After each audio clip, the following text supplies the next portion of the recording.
शांति अपने छोटे से परिवार के साथ एक टूटे फूटे घर में रहा करती थी। उसके पति विक्रम का 4 साल पहले एक्सीडेंट हुआ था। उस दुर्घटना की वजह से उसके पैर नहीं रहे। अब वह बिस्तर पर अपनी सारी जिंदगी बिताने पर मजबूर हो गया। विक्रम जंगल से लकड़ियां काटकर उन्हें बाजार में बेचा करता था और इसी तरह अपना घर चलाया करता था। लेकिन एक्सीडेंट हो जाने के बाद शांति को घर की कमाई के लिए निकलना पड़ा। वह भी जंगल से लकड़ियां काटकर उन्हें बाजार में बेचा करती थी और कमाए हुए पैसों से अपने गरीब घर को चलाया करती थी। सावन का महीना चल रहा था। एक शाम आसमान में काले बादल मंडरा रहे थे, लेकिन शांति गरजते हुए बादलों को देखकर चिंता में पड़ जाती है। वह खुद से बोलती है, हे भगवान, अब आप ही हमारी मदद कर सकते हैं, क्योंकि अगर बारिश आई तो मेरी छत से पानी टपकेगा। भगवान, हमारी रक्षा करना। शांति इतना बोलकर मिट्टी के चूल्हे पर खाना बनाना शुरू करती है। वह फूकनी से चूल्हे में फूंक मार रही थी। धुएं की वजह से उसकी आंखों में पानी आ रहा था। तभी बाहर तेज बारिश और आंधी तूफान शुरू हो जाता है। आंधी की वजह से उसका मन झंझना जाता है। ऐसा लग रहा था कि अभी जोरदार हवा के झोंके से पूरा घर गिर जाएगा। बारिश तेज होने की वजह से छत टपक रही थी। चारों ओर घर में पानी टपक रहा था। चूल्हे की आग बुझ जाती है और खाना कच्चा ही रह जाता है। शांति के बेटे विकास को भूख लगी थी। वह उसके पास आकर बोलता है, माँ, आज खाने में क्या बनाया है? बड़ी जोर की भूख लगी है। उसकी बात सुन शांति उदास मन से कहती है, बेटा, आज मैं खाने में दाल चावल बना रही थी, लेकिन बारिश के आने के दौरान हमारा घर टपकने लगा और इस वजह से चूल्हे में पानी चला गया और खाना कच्चा ही रह गया।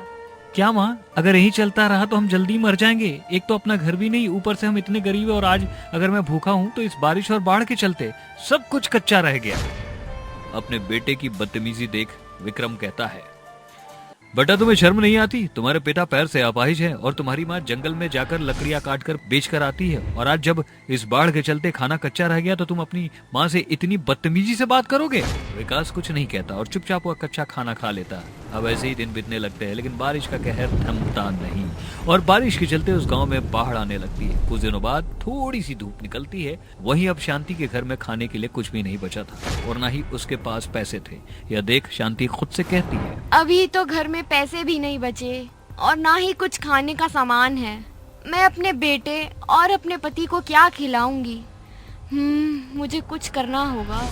इतना सोचकर वो अपने पति के पास जाती है, जहाँ उसका पति और उसका बेटा बिस्तर पर बैठे होते हैं, क्योंकि नीचे घर में पानी भरा रहता है। शांति अपने पति के पास जाकर अपने पति और अपने बेटे से कहती है, विक्रम, विकास, घर में खाने को कुछ भी नहीं बचा है और ना ही मेरे पास पैसा है, इसलिए मैं जंगल जाकर लकड़ियाँ काट कर लाती हूँ। लेकिन शांति, जंगल में लकड़ियाँ तो गीली होंगी और गीली लकड़ियों को कौन खरीदेगा? विक्रम जी, मुझे अपने घर को चलाने के लिए कुछ तो करना ही होगा। इतना कहकर शांति जंगल चली जाती है और वहाँ सूखी लकड़ियाँ ढूंढने लगती है, लेकिन उसे कोई लकड़ी नहीं मिलती। बेचारी वापस आती है और कुछ खाने के लिए वो वेद से उधार लेती है।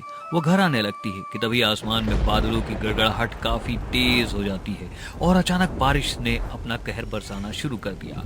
उत्तराखंड में बारिश का कहर इतना बढ़ गया कि एक बार दोबारा बाढ़ आ जाती है। सभी के घर में पानी भर जाता है और अब उत्तराखंड हाई अलर्ट पर आ जाता है।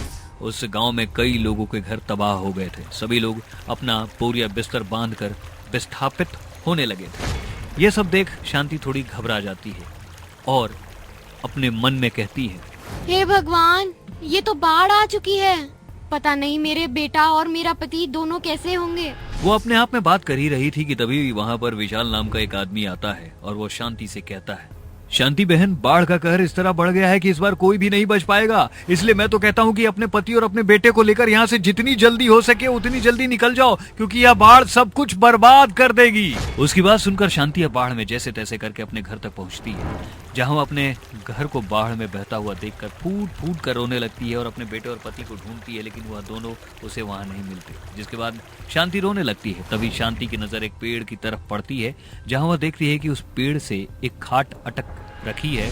उस खाट पर विकास और विक्रम दोनों ही फंसे हुए थे।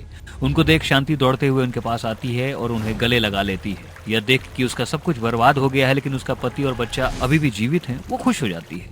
शांति को कुछ और नहीं चाहिए था। वह उस खाट को खींचते हुए दूसरे किनारे पर ले जाती है। वह किनारा कोई मामूली किनारा नहीं बल्कि एक अच्छा खासा बसा हुआ शहर था। वह उस शहर में एक जगह अपनी झोपड़ी बनाती है, जिसके बाद वो अपने परिवार वालों के साथ दूसरों के घर में जाकर काम करती है और इस तरह धीरे धीरे अपने परिवार को संभाल लेती है और खुशी से रहने लगती है।